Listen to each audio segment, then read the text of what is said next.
అందరికీ మరణాత. మరి విశ్వాసము అనగానే మనందరికీ గుర్తొచ్చేది నమ్మకం. ఇప్పుడున్నటువంటి ఈ లోకంలో ఎప్పుడైతే మనుషుల్ని నమ్ముతావో ఆ మనుషుడు నీ నమ్మకాన్ని వమ్ము చేయకుండా ఉంటాడని గ్యారంటీ మనకు లేదు. కనుక మరి నిజంగా దేవుణ్ణి ఎవరైతే నమ్ముకుంటారో దేవుడు ఎన్నటికీ మన నమ్మకాన్ని వమ్ము చేయడు.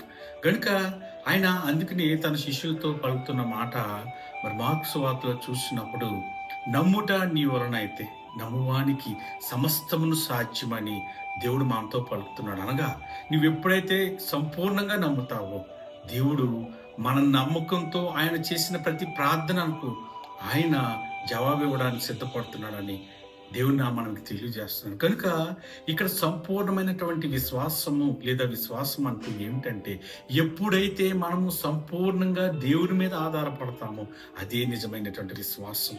మరి ఇది విశ్వాసము అవిశ్వాసులు ఎలా తెలుసుకుంటారంటే, మరి ఇది మనము ఆది కాండంలోని గమనించినప్పుడు ఆదాము చేసిన పని ఏమిటంటే, తన పాపం చేశాడు. పాపం చేసి దేవుని దగ్గర రాకుండా తన సొంత జ్ఞానాన్ని ఉపయోగించాడు. మరి ఉపయోగించడం వల్ల అక్కడ అవిశ్వాసిగా అక్కడ మారాడనే విషయాన్ని మనం గమనించాలి.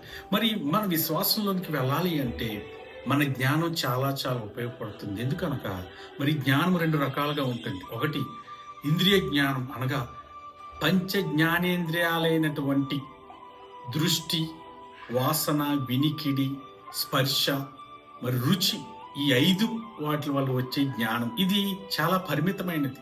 రెండోది చూసినట్లయితే ప్రత్యక్షపరచబడినటువంటి జ్ఞానం. ఇది ఎలా వస్తుందంటే దేవుని వాక్యం ద్వారా మనకు కలుగుతుంది. ఎప్పుడైతే దేవుని వాక్యాన్ని విని దానికి విధేయత కలిగి ఉండి దాని ద్వారా మనం ఎప్పుడు నడబడతామో అట్టి దాని వల్ల వచ్చే జ్ఞానము ప్రత్యక్షపరచబడే జ్ఞానం. ఈ జ్ఞానం వల్ల మాత్రమే మనకు మరి దేవుని మీద సంపూర్ణంగా ఆధారపడి భాగ్యం కలుగుతుంది. కనుక మన విశ్వాసానికి ఇది ఎంతో దోహదపడుతుందని దేవుని నామమున మీకు తెలియజేస్తున్నాను. కనుక మనము మన జ్ఞానేంద్రియాల ద్వారా వచ్చే జ్ఞానం కన్నా దేవుని మీద ఆధారపడి దేవుని వాక్యాన్ని విని నడుచుకునే ధన్యత, అట్టి విశ్వాసము విడిచున్న మీ అందరికీ కలుగును గాక. ఆమేన్. మరణాత.